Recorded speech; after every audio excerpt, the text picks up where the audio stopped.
नमस्कार साथियों, alpha two beta classes में आप सभी का स्वागत है। और साथियों, आज इस वीडियो में हम एसएससी सीएचएसएल का जो अभी आंसर की आई थी उसमें से टॉप क्वेश्चंस की सीरीज़ ला रहे हैं और उसका ये पार्ट 1 है आपके सामने। इसमें हम क्वांट और रीजनिंग के कुछ क्वेश्चंस को डिस्कस करेंगे जो कि काफ़ी अच्छे लेवल के थे।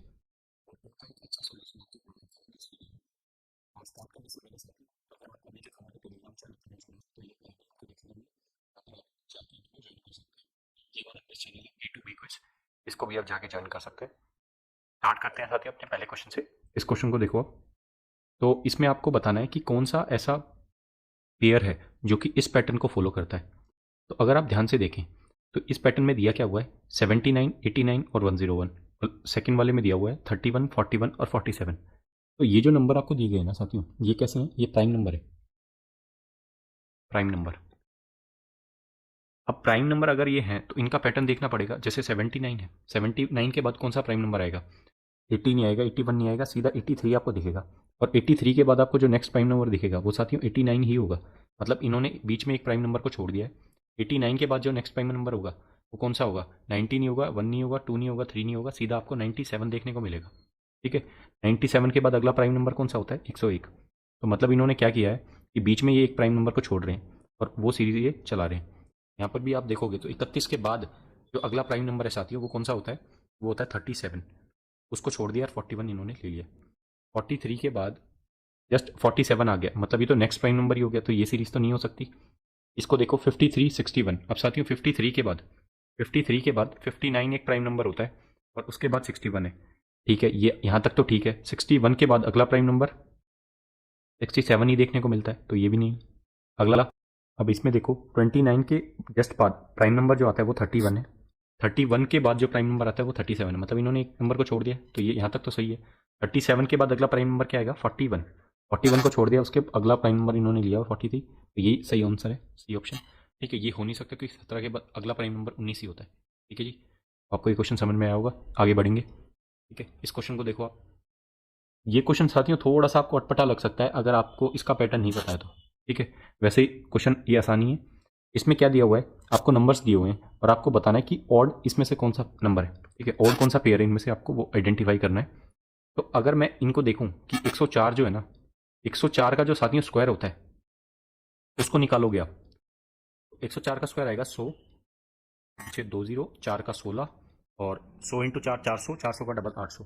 ठीक है, तो ये आ जाएगा 1 6 8 0 10। ठीक है, और साथियों इसको 104 से आप मल्टीप्लाई करोगे तो आपको ये आंसर मिलेगा। ठीक है जी, इनडायरेक्टली मैं आपसे ये कहना चाह रहा हूँ कि 104 का क्या है? 104 का क्यूब है। ठीक है जी, तो ये थोड़ा आइडेंटिफाई करना चाहिए था आपको। ठीक है, पेपर में अगर आपकी शिफ्ट में सवाल आया था तो 106, 106 का ये क्यूब आपको दिया हुआ इधर। ठीक है, 102 का ये क्यूब आपको दिया हुआ इधर। और साथियों इन्होंने यहाँ पर बहुत चालाकी की है क्योंकि 108 का क्यूब जो है इसमें 7 और 5 को इन्होंने इंटरचेंज कर दिया है। ठीक है, और थोड़ा सा नंबर ये बदल दिया है। तो 108 का जो क्यूब होता है वो ये नहीं होता है। ठीक है, हालांकि नंबर इसी के पास ही रहता है, बट ऑड फिगर जो है आपकी वो ए ऑप्शन है। ठीक है, तो इस टाइप के पैटर्न भी पूछे जा रहे हैं क्वेश्चन में। अब देखो, इसमें ये कोडिंग डिकोडिंग का सवाल है। इसमें दिया हुआ है कैप्चर्स को अगर ऐसे कोड किया जाता है, डेकोरेट को ऐसे कोड किया जाता है, तो आपको कोड बताना है एडुकेटर का। तो सबसे ये छोटा नंबर मुझे डेकोरेट दिख रहा है, तो मैं इसको लेता हूँ। ठीक है, डेकोरेट, हालांकि दोनों ही 8 लेटर के हैं। ठीक है, बट डेकोरेट मैंने लिखा और इसके नीचे मैं लिख देता हूँ 23 5 2 4 1 5 9 1 7 5। ठीक है जी, ऊपर मैंने इनके नंबर लिख दिए 4 5 3 15 18 1 20 और 5। अब साथियों देखो ये पैटर्न कैसे जुड़ा हुआ है। 4 से मैं 23 गया, मतलब मैंने अपोजिट लेटर लिखा है। ठीक है जी, या फिर सम भी 27 हो सकता है। 5 से मैं 5 पे गया तो मतलब मैंने सेम लेटर लिखा है। फिर मैं 15 से कहाँ पे गया हूँ? नहीं सॉरी, 3 से मैं गया 24 पे, अगेन अपोजिट लेटर। उसके बाद 15 से मैं गया 15, मतलब फिर सेम लेटर। 18 से मैं 9 गया, फिर अपोजिट लेटर। फिर 1 से मैं साथियों 1 पे गया, सेम लेटर। 20 से 7 पे गया, अपोजिट लेटर। 5 से 5 पे गया, सेम लेटर। मतलब इसमें क्या चल रहा है, ऑल्टरनेटली आपको अपोजिट लेटर और सेम लेटर का कॉम्बिनेशन देखने को मिल रहा है। अब यही फॉलो अगर हम इसमें करते हैं एडुकेटर में, तो साथियों एक बात बताओ, ई का जो कोड होगा 22 से स्टार्टिंग होगी, फिर डी क्या आएगा? अब डी क्या है? डी है 4। 4 का मुझे क्या लिखना है? सेम लिखना है, तो 22 4। फिर यू का अपोजिट लिखना है, तो 6। सी का अपोजिट लिखना है, डी का अपोजिट सॉरी सी का सेम लिखना होगा, तो 24 4 6 और 3। उसके बाद ए का मुझे अपोजिट लिखना है, तो 26। 24 4 6 3 26। अभी दिख रहा है, थोड़ा और सोल्व करना पड़ेगा। देखो 26 तक मैं पहुंच चुका हूँ। टी मुझे क्या लिखना है, सेम लिखना है। उसके बाद ओ का मुझे अपोजिट लिखना है 12, और आर मुझे सेम लिखना है। तो ये मुझे कहाँ दिखना है, कहाँ दिख रहा है ये मुझे, 22 4 6 3 26, 22 4 6 3 26, 20 12 18, बी ऑप्शन में आपको दिख रहा होगा। तो बी ऑप्शन आपका सही आंसर है। आगे बढ़ेंगे। इस क्वेश्चन को देखो, ये फिगर कंप्लीशन वाला क्वेश्चन है, ठीक है। तो इसमें आपको क्या दिया हुआ है साथियों, आपको दिख रहा है कि ये जो आर है ये कहाँ मूव हुआ है, ये नीचे मूव हो गया है यहाँ पर। अगर मैं इस फिगर से इस फिगर में जाता हूँ, और साथियों जो काम इस फिगर में हो रहा है ना, मैंने ये आपको बताया अपनी पिछली सीरीज में भी जब हमने ये क्वेश्चन सॉल्व किए थे, जो काम इस सीरीज में होगा वही काम इस सीरीज में होगा, ठीक है। तो अब आप एक बात बताओ, यहाँ से यहाँ आप मूव हुए हो, आपका आर जो है वो ऊपर गया है। तो यहाँ से अगर मैं इसमें जाऊंगा, मतलब इस बॉक्स से इसमें जाऊंगा, तो ये जो मेरा आपको स्क्वायर दिख रहा है ना, ये कहाँ जाएगा, स्क्वायर आपको ऊपर इन तीन ऑप्शन में दिख रहा है, ये नहीं हो सकता, ठीक है। उसके बाद एक और चीज आप देखो, ये जो ट्रायंगल है आपका ये नीचे आ गया है, यहाँ पर ट्रायंगल नीचे आया और ये कैसा शेप ले लिया इसने, पेंटागन का, मतलब इस ट्रायंगल का शेप चेंज हो गया है। यहाँ पर कोई एक नया लेटर आया है, मतलब इस जगह वाले वर्ड के लिए। तो यहाँ पर आपको ये आर दिख रहा है ना, तो आर के लिए एक नया वर्ड आएगा आपके लेफ्ट साइड में, ठीक है। वो आपको सब में दिख रहा होगा, सी। और आप क्या चेंज देख सकते हो, अब आप एक बात बताओ कि इसमें क्या है कि जो यहाँ पे लेटर था वो नीचे मूव हो गया ना जब मैं गया हूँ, तो ये जो खाली स्पेस है ये नीचे आ जाएगा। तो खाली स्पेस नीचे आपका सब में आ रहा है। और इसके बाद साथियों आपको ये दिख रहा होगा कि आर में ले चुका हूं। आर जो है ये मेरा राइट साइड में मूव हुआ है, मतलब ये जो पेंटागन है वो मेरा राइट साइड में जाएगा। तो पेंटागन राइट साइड में, यहाँ पर तो पेंटागन ही नहीं है, यहाँ पर ये हेक्सागन हो गया है, यहाँ पर ये पेंटागन है। तो ये ऑप्शन आपका सही आंसर है, ठीक है जी। क्योंकि आप ध्यान दीजिएगा कि यहाँ पर ये पेंटागन आपका चेंज नहीं हुआ है। बिकॉज साथियों आपने एक चीज देखनी थी कि आर जो है ना वो यहाँ पे वापस आर यहाँ पर आ गया है। तो मतलब ये वाली जो फिगर रही होगी इस पॉइंट पे वो चेंज नहीं होगी। तो यहाँ पर ये जो पेंटागन था ये एज इट इज उठ के यहाँ पर आएगा। तो बी ऑप्शन आपका सही आंसर है। आगे बढ़ेंगे। इसमें आपसे बोला जा रहा है, ये स्टेटमेंट और कंक्लूजन का सवाल है कि नो ई इज एफ, कोई भी ई एफ नहीं है, और ऑल एफ आर डी, सारे जो एफ हैं वो डी हैं, ये मैंने बना दिया। और कोई भी ई जो है वो एफ नहीं है, मतलब ई और एफ आपके इंटरसेक्ट नहीं कर सकते। आपसे पूछा जा रहा है कंक्लूजन में नो ई इज डी, कोई भी ई डी नहीं होगा। तो इसको कैसे सोल्व करेंगे, इसका काउंटर स्टेटमेंट बनेगा some E R D is a possibility. तो कुछ ई तो हम डी बना ही सकते हैं ना। अब एक बात बताओ, इस ई के फिगर को उठा के कर मैं यहाँ रख दूँ ऐसे, ठीक है। तो कुछ ई डी हो गए और ई और एफ आपके इंटरसेक्ट नहीं कर रहे, मतलब मेरी स्टेटमेंट इंटैक्ट है और मेरा कंक्लूजन मैंने प्रूव करके दिखा दिया, ठीक है। तो काउंटर स्टेटमेंट अगर मैंने प्रूव कर दी तो एक्चुअल स्टेटमेंट आपकी क्या हो जाएगी, फॉल्स हो जाएगी। अब सेकंड को देखो आप, सम डी आर एफ, कुछ डी एफ दिख रहे हैं आपको, बिल्कुल। ये पोर्शन जो है कुछ डी जो है, मतलब ये वाला जो डी का पोर्शन ये तो एफ होंगे ना, कुछ डी जो है वो तो एफ है ना, बिल्कुल। तो आपका सेकंड तो सही है। थर्ड देखो, नो एफ इज, कोई भी एफ जो है वो ई नहीं है। तो कोई भी एफ जो है वो आपका ई नहीं है। इसका काउंटर स्टेटमेंट क्या बनेगा, some F R E is a possibility. तो कुछ एफ ई हो सकते हैं क्या, नहीं, बिल्कुल नहीं हो सकते। तो ये स्टेटमेंट सही होगी। सेकंड और थर्ड आपका सही है, तो डी ऑप्शन आपका सही आंसर है। ये आगे बढ़ते हैं साथियों। इस क्वेश्चन को देखो आप, इसमें आपको एक सीरीज दी हुई है 9986, 9996, 1096, 1096, 1010 और फिर 96। तो आपको बताना है अगला नंबर क्या होगा। अब साथियों एक बात बताओ, अगर मैं ये देखता हूँ कि यहाँ से यहाँ पे जब मैं जा रहा हूँ तो मैंने कितना बढ़ाया, मैंने 10 बढ़ाया।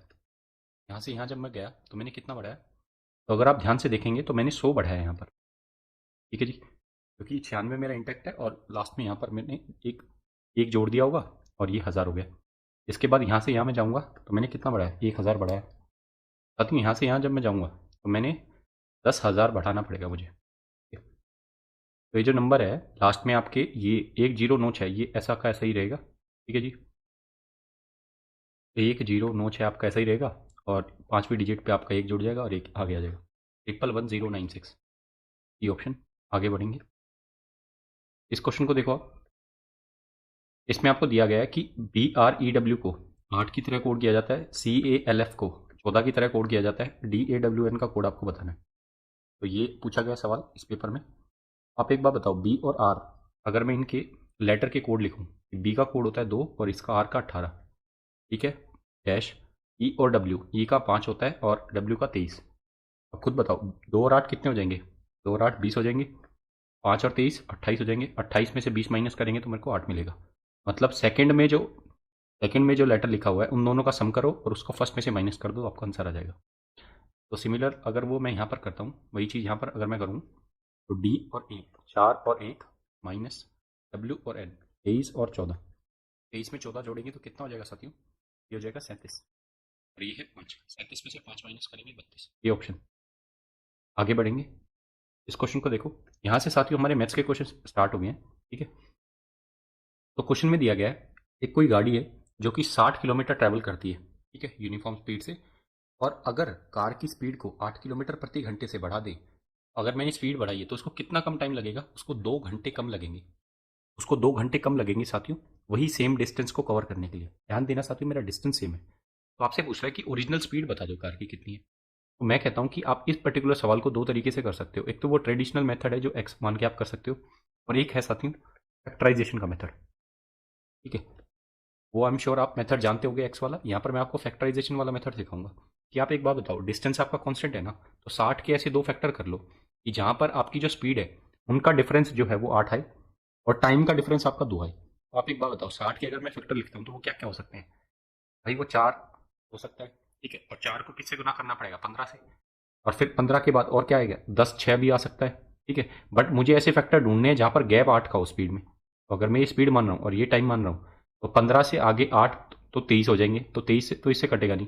15 से 8 मैं कम करूंगा तो 7, 7 भी नहीं कटेगा, तो ये नंबर तो नहीं होगा। अब मैं बात करूंगा 12 की, तो 12 से 8 आगे क्या हो जाएगा? 20।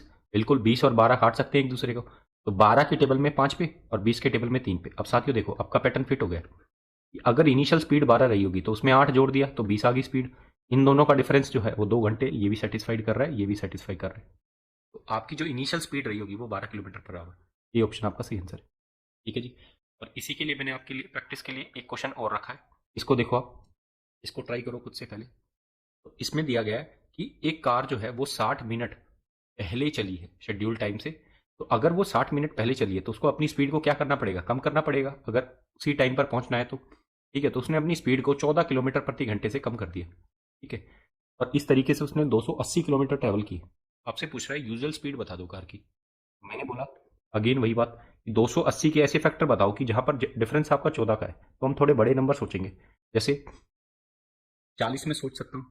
40 में 14 जोड़ूंगा तो कितना आ जाएगा? 40 में 14 जोड़ने पे 54 आ जाएगा। ठीक है, बट 54 इसको काट नहीं पाएगा, तो ये ऑप्शन मैं नहीं लूंगा।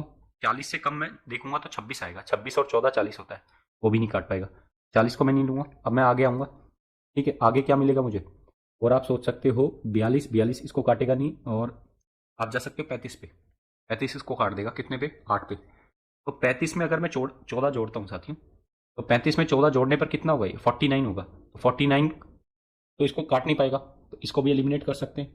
ठीक है, आगे अगर हम देखेंगे तो आगे मैं अगर जाऊंगा तो 49, फिर मैं जाऊंगा सीधा 56 पे। तो 56 × 5 कितना होगा? 280। और 56 में साथियों जैसे ही आप 14 जोड़ोगे आपको क्या मिलेगा? 70। अब आप देखो यहाँ पर डिफरेंस कितना है। 70 को 4 से गुना करने पे मिलता है 280, 56 को 5 से गुना करने पे मिलता है। यहाँ पर डिफरेंस 1 घंटे का है जो कि मुझे चाहिए था, और यहाँ पर स्पीड में जो अंतर है वो कितना है? 14, जो कि मुझे चाहिए था। तो मेरी स्पीड मेरे पास आ गई है सर। ठीक है जी, 56, 70, 5 और 4। इनिशियल स्पीड आपसे पूछी है तो 56 kilometre per hour. Option, sorry, usual speed पूछिए ना, तो यूजुअल स्पीड तो ज्यादा रही होगी ना, 70 किलोमीटर पर आवर। ये ऑप्शन। आगे बढ़ेंगे, इस क्वेश्चन को देखो साथियों, सीरीज के काफी अच्छे क्वेश्चन पूछे गए हैं इस एग्जाम में। तो ये क्वेश्चन था साथियों एक, और आपसे पूछ रहा है इसकी वैल्यू बता दो इस एक्सप्रेशन की। 1, -2, +3, -4, +5, -6। इसमें बेसिकली आपको क्या दिया हुआ है? जितनी भी आपकी और टर्म्स है वो तो है साथियों आपकी पॉजिटिव, और जितनी भी इवन टर्म्स है वो आपकी है नेगेटिव। ठीक है जी, तो मैं क्या करता हूँ, और टर्म्स को एक साथ लिख लेता हूँ और इवन टर्म्स को एक साथ लिख लेता हूँ। तो आप एक बात बताओ, अगर मैं ये लिखता हूँ 1 +3 +5 +7 अप टू, अब पहली 50 और टर्म जाएंगी ना, 100 तक तो पहली 50 और टर्म होंगी और 50 इवन टर्म होंगी, और पहली 50 और टर्म में सबसे लास्ट हुई और टर्म कौन सी होगी? 99। ठीक है जी, अब मेरे को एक बात बताओ, ये कुल संख्याएं कितनी है? ये कुल संख्याएं हैं 50। ठीक है जी, अगर ये 50 संख्या है तो मुझे तो एक चीज पता है ना, एवरेज में हमने एक चीज पढ़ी है कि भाई अगर मुझे इसका सम निकालना है तो मुझे इसकी एवरेज पता है ऑलरेडी। और टर्म्स में पहली एन और टर्म्स का एवरेज कितना होता है साथियों? वो 50 ही होता है। ठीक है, अगर वो 50 ही होता है तो एवरेज 50 है, नंबर ऑफ टर्म्स 50 है, तो इसका सम कितना आ जाएगा? 50 × 50, 2500। ठीक, अब बात करो इवन टर्म्स की। ठीक है, तो इवन टर्म्स में क्या है, माइनस ही तो है, माइनस को बाहर ले लो। 2 + 4 + 6 अप टू लास्ट कौन सी होगी, 100। ठीक है जी। अब देखो 100 + 2, या तो आप उस तरीके से कर लो कि जो एपी का फॉर्मूला होता है कि n/2 a+l, a+l मतलब l क्या होती है, लास्ट टर्म, वैसे भी कर सकते हो। या फिर मैंने ये तरीका बताया आपको कि भाई इवन टर्म्स है, इनका सम कितना होगा, मतलब इनका एवरेज कितना होगा 51, और टोटल टर्म्स कितनी है 50, 50 से गुना कर दो तो कितना आ जाएगा 5 25 25 50, साइन माइनस का 2500 माइनस 25 50, ऑप्शन -50, ये ऑप्शन आपका सही आंसर है। आगे बढ़ेंगे, इस क्वेश्चन को देखो, एवरेज का क्वेश्चन है। क्वेश्चन में आपसे दिया गया कि 120 मेंबर है किसी सोसाइटी में, उनकी उनकी सोसाइटी का जो एवरेज एज है वो कितना है, 62.5 साल। अगर 30 नए मेंबरों को जोड़ दिया जाए तो एवरेज एज जो होता है ना वो कम होके 58.2 रह जाता है। तो आप एक बात बताओ, जो 30 लोग नए आए हैं उनका एवरेज एज कितना है। तो साथियों देखो, इसको आप डेविएशन से भी कर सकते हो और ट्रेडिशनल मेथड से भी कर सकते हो। मैं यहाँ आपको डेविएशन से बताऊंगा कि जैसे 120 मेंबर थे, 30 मेंबर जुड़ गए तो फाइनली मेरे 150 मेंबर हो गए। 120 मेंबर का जो एवरेज था वो पहले कितना था, 62.5। इसका एवरेज मुझे नहीं पता, बट मुझे पता है कि नेट एवरेज मेरा 58.2 हो गया। अब आप मेरे को एक बात बताओ, अगर मैं ये मान लूं कि सबसे पहली बात तो 120, 30 और 150, इनको इस इतनी बड़ी कैलकुलेशन करने की कोई जरूरत नहीं है, इसको मैं 5 मान लूंगा, 1 और इसको 4। ठीक है, मैंने 30 से काट लिया सबको। अब मेरे को एक बात बताओ, अगर मैं ये बोलूं कि भाई ये 62.5 ना होके 58.2 ही है, ठीक है, तो यहाँ पर ये कितना ज्यादा है इससे, तो ये ज्यादा है 0.3, और 58 और 4 प्लस 4.3 प्लस 4.3 ज्यादा है। अब ये 4.3 4 पे ज्यादा है ना, तो नेट कितना ज्यादा होगा आप ये बताओ, ये आ जाएगा 17.2। तो नेट अगर 17.2 ये ज्यादा है तो ये 17.2 क्या होगा, कम होगा, और 1 पे कम होगा तो नेट एवरेज से ये 17.2 कम होगा।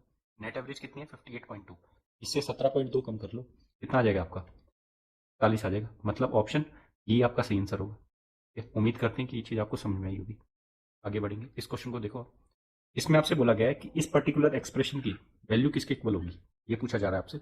ये सवाल पूछा गया आपकी बार की सीएचएसएल में। तो साथियों देखो, इसको आप ऑर्डिनरी तरीके से बिल्कुल कर सकते हो, और एक सबसे बेस्ट तरीका है इसका वैल्यू पुटिंग।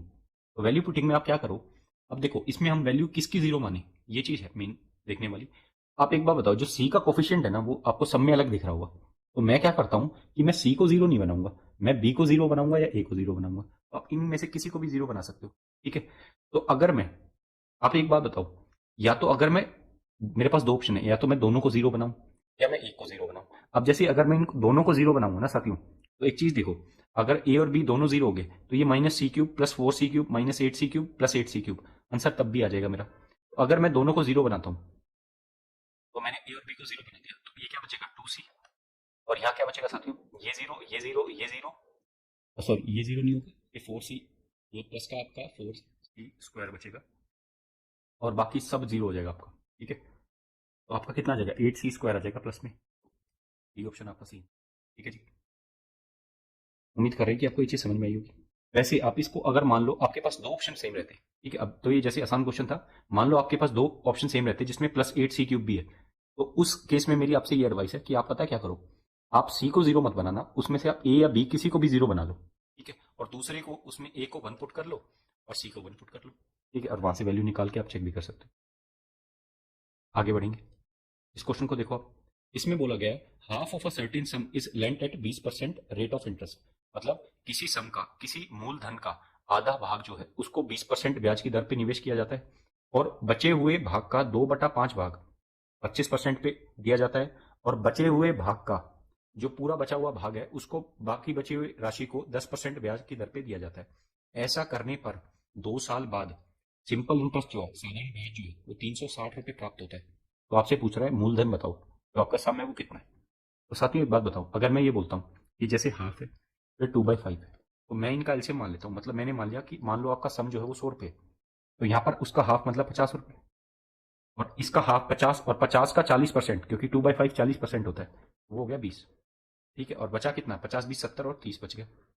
अब 50 को मैंने कितने पे निवेश किया है जी, मैंने 20% पे निवेश किया है, और इस 40% को मैंने निवेश किया है 25% पे, और बचे हुए भाग को मैंने 10% पे निवेश किया। तो साथियों एक बात बताओ, ऐसा करने पर 50 रुपए का 20% कितना हो जाएगा, 10 रुपए, प्लस, और 20 का 25% 1/4 मतलब 5 रुपए, प्लस 30 का 10% 3 रुपए। तो मेरे पास नेट ब्याज जो है एक साल में वो कितना आया, 18 रुपए। अगर 1 साल में 18 है तो 2 साल में 36 रुपये, बट एक्चुअल वैल्यू इसकी कितनी है, 360 रुपये, इसका 10 गुना है। ठीक है, तो मेरा जो सम रहेगा वो इसका क्या रहेगा, 10 गुना, मतलब 1000 रुपये। ऑप्शन सी आपका सही आंसर। आगे बढ़ेंगे, इस क्वेश्चन को देखो आप, आपसे दिया गया है कि 9 कॉन्जिक्यूटिव ऑड नंबर है। ठीक है, 9 कॉन्जिक्यूटिव ऑड नंबर है और उनका एवरेज जो है साथियों वो कितना है, 27। साथियों देखो, ये जो क्वेश्चन है ना ये काफी आसान है, बट यहाँ पर मैं आपको एक चीज समझाना चाह रहा हूँ। अगर आप वो चीज पता है आपको तो वेल एंड गुड है, बट जिनके नहीं पता है उसके लिए मैं एक चीज बताऊंगा यहाँ पर कि अगर इसने जैसे बोला है कि if the previous and next odd number, मतलब आपके पास ये 9 नंबर है, जैसे मैंने 9 नंबर बिठा दिए, जैसे ये चीज करने की जरूरत नहीं है, बट मैं आपको कुछ समझाना चाह रहा हूँ यहाँ से। 4 और 4 ये बाद में और ये 9, ठीक है, 9 नंबर हो गए। इन 9 नंबरों का एवरेज जो है साथियों वो 27 है। तो आपसे बोल रहा है कि अगर मैं अगला ऑड नंबर, मतलब इससे आगे आने वाला ऑड नंबर और ये जो पीछे वाला ऑड नंबर है, ये अगर मैं शामिल कर लूं इस ग्रुपिंग में, तो आप ये बताओ कि नया एवरेज क्या होगा। तो मैं आपको इसको एक छोटे एग्जांपल से समझाता हूँ। जैसे आप ये समझो 3, 4 और 5 है, ठीक है, और 3, 4, 5 क्या लें, हम ऑड नंबर ही ले लेते हैं। ठीक है जी, मैंने माना 3, 5 और 7। ठीक है, आप मेरे को एक बात बताओ, इस सीरीज का एवरेज कितना होगा, वो 5 ही होगा, क्योंकि भाई 3 ऑड नंबर है, मिडिल नंबर जो होगा वो एवरेज हो जाएगा। मैंने आपको बोला कि आप इसमें ऐसा करो कि अगला नंबर ऐड कर लो 9 और इससे पिछले वाला नंबर ऐड कर लो 1। अब मेरे को एवरेज बताओ। तो भाई संख्या 5 है, ठीक है, 5 है तो मतलब मिडिल नंबर 5 स्टिल एवरेज है इसका। ठीक है, तो यहां से आपको एक चीज समझने को मिली कि साथियों जैसे आप अगला नंबर ऐड करोगे, अगला नंबर जैसे आप ऐड करोगे तो आप इसमें एक्स्ट्रा कितना जोड़ रहे हो, आपकी एवरेज पहले कितनी थी। आप मेरे को एक बात बताओ, या तो आप इसको ऐसे समझ लो कि 7 से आप 2 बढ़े, मतलब आपने एक्स्ट्रा 2 करा, बट यहां पर आप एक चीज और समझो ना कि आपने उतना माइनस भी तो कर दिया, -2 भी तो हुआ। या फिर आप ये समझ लो एवरेज जो स्टैंडर्ड थी वो थी 5 आपकी, ठीक है, अब 5 एवरेज में मैंने 1 अगर जोड़ा है तो मैंने 1 का क्या, मतलब 5 और 1 में कितना अंतर है, -4 का। अगर मैंने -4 मतलब ग्रुप में किया है तो मैंने वहीं पर +4 भी तो कर दिया। तो नेट इफेक्ट जो आएगा इस पर्टिकुलर अरेंजमेंट का वो कितना होगा, वो 0 होगा।